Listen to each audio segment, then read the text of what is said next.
Praise the Lord. प्रभु के नाम की स्तुति हो। आज हम पढ़ेंगे नहमिया 4 अध्याय।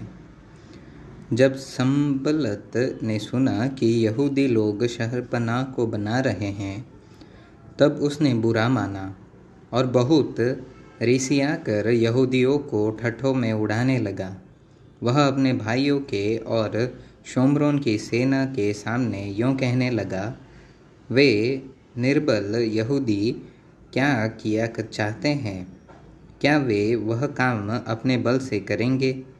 क्या वे अपना स्थान दृढ़ करेंगे? क्या वे यज्ञ करेंगे?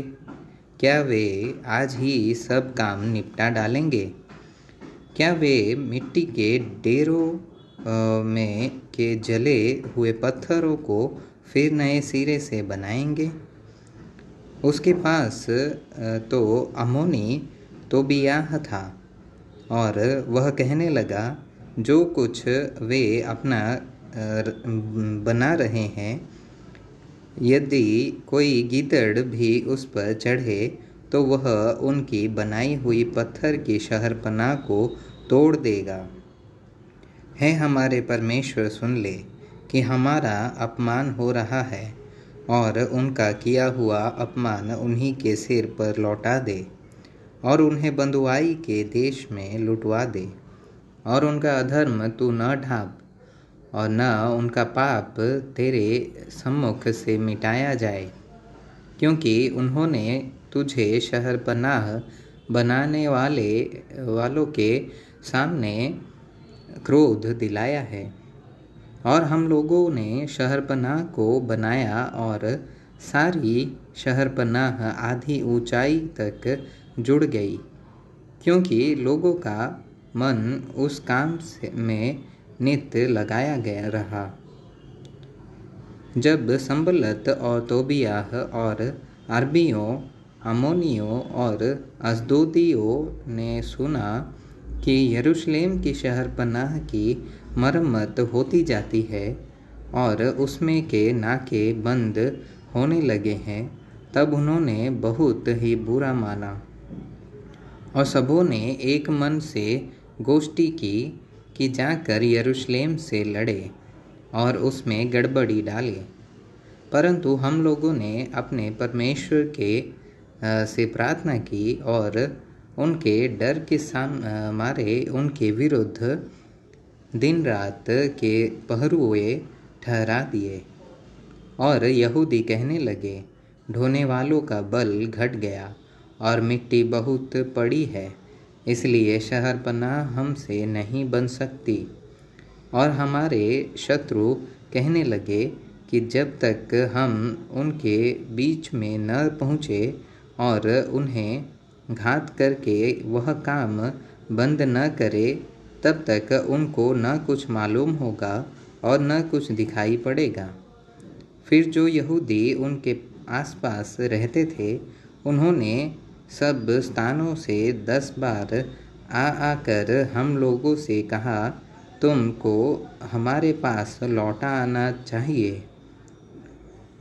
इस कारण मैंने लोगों को तलवारें, बर्छियाँ और धनुष देकर शहरपनाह के पीछे सबसे नीचे के खुले स्थानों के घराने के अनुसार बैठा दिया।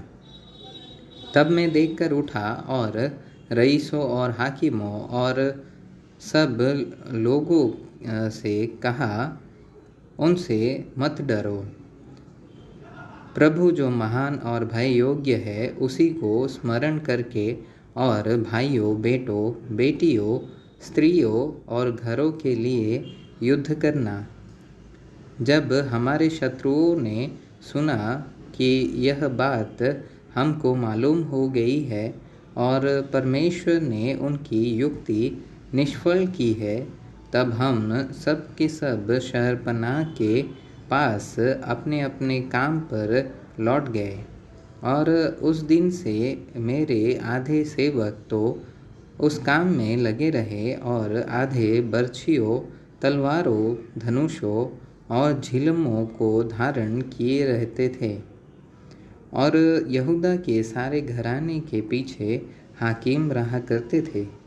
शहरपनाह के बनाने वाले और बोझ के ढोने वाले दोनों भार उठाते थे, अर्थात एक हाथ से काम करते थे और दूसरे हाथ से हथियार पकड़े रहते थे, और राज अपनी अपनी जांघ पर तलवार लटकाए हुए बनाते थे, और नरसिंगे का फूंकने वाला मेरे पास रहता था। इसलिए मैंने रईसों, हाकिमों और सब लोगों से कहा, काम तो बड़ा और फैला हुआ है और हम लोग शहरपनाह पर अलग अलग एक दूसरे से दूर रहते हैं, इसलिए जिधर से नरसिंगा तुम्हें सुनाई दे उधर ही हमारे पास इकट्ठे हो जाना। हमारा परमेश्वर हमारी ओर से लड़ेगा। यूँ हम काम में लगे रहे और उनमें आधे पोफटने से तारों के निकलने तक बर्छियाँ लिए रहते थे। फिर उसी समय मैंने लोगों से यह भी कहा कि एक एक मनुष्य अपने दास समेत यरूशलेम के भीतर रात बिताया करे,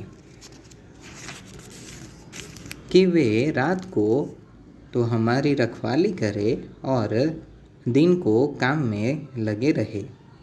और न तो मैं अपने कपड़े उतारता था, और न मेरे भाई, न मेरे सेवक, न मेरे पहरुए जो मेरे अनुचर थे अपने कपड़े उतारते थे।